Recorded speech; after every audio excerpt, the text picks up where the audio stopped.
everyone, Chef Kim here. Well, today I'm going to show you how to make Southwestern shrimp cakes. You've heard of crab cakes, right? These are nothing like those. I serve them with guacamole. You could also serve them with salsa.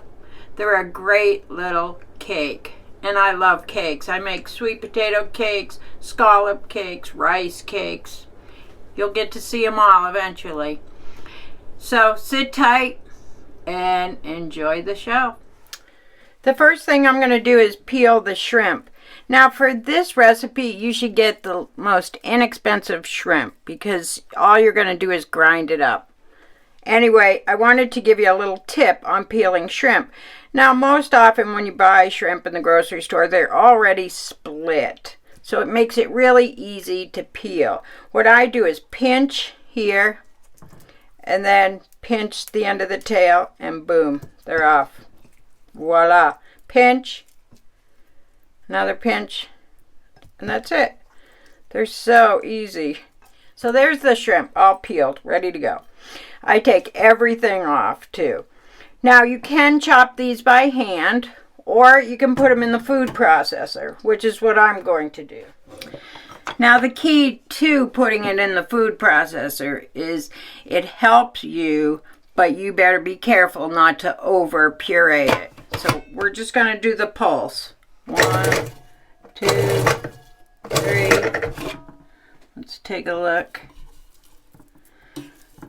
It's always good to kind of move it around a little anyway. Probably not with your hands, but it's for safety reasons. That is a knife in there. Let's do 2 more pulses. 1, 2. All right. And let's check it out. Oh yeah. See, it's still some pieces. It's not totally ground up. All right.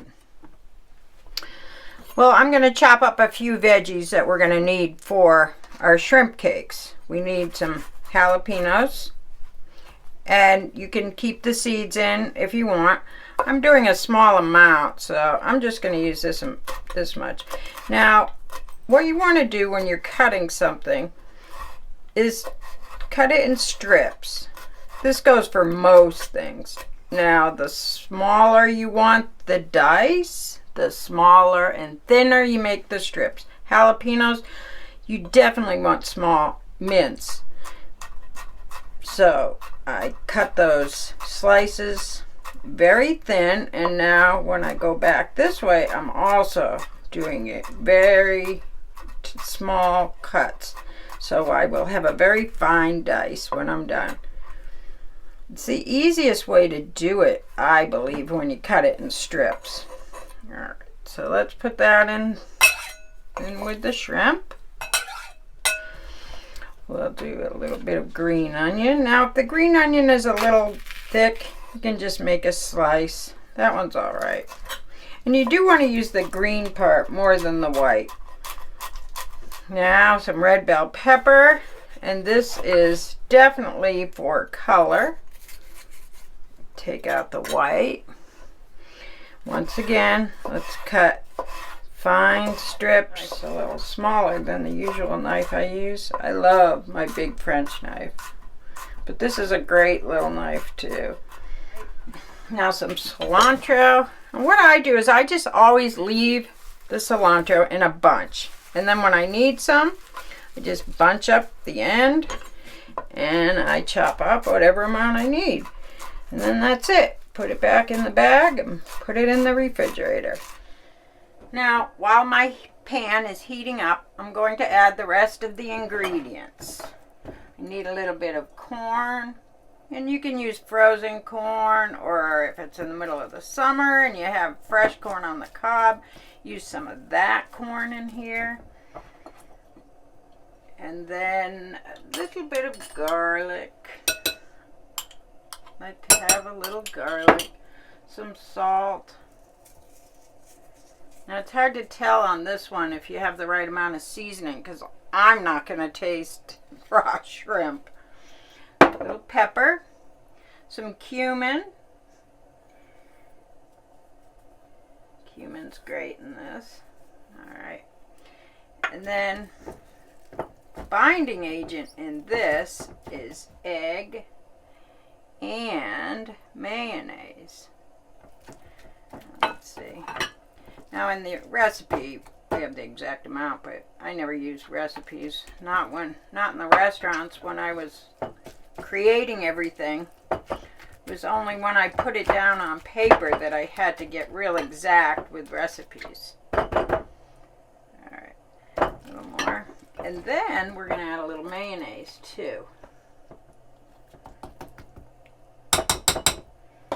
And cornmeal is what we're going to add to it. We want to add enough cornmeal so that it holds together when you squeeze it. When I do a cooking lesson or in the past in the classes, I like to tell people to not always trust a recipe, that you need to be smart and use your knowledge. And to, like on this for instance, it may say to use a half to a cup of cornmeal. Well, how do you know how much? Well, that's what I like to teach. Okay, to me it's too wet. Okay, it's sticking to my hand still. So we need to add some more. If you happen to add too much, just add a little more egg or mayonnaise. Now, see, this seems a lot better. Let's see. And these cakes, they need to be thin too. Yeah, that's perfect. All right, now we're ready to cook. Now I had it on high, but I've turned it down to medium. Put enough olive oil. You could use canola oil on this too if you want, to coat the bottom. And then we'll start forming our cakes. And you can do whichever size suits you. But this is about what I usually do. And see how nice and thin they are? They're not like a crab cake where they're thicker. And the reason is because you have raw ingredients in here. In a crab cake, everything is cooked. The crab is already cooked all the way through. So you don't have to worry about that.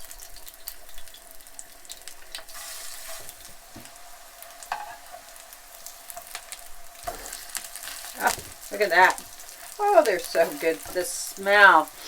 I can really smell the cumin. So they take a few minutes on each side. And that's it. Look at those. See?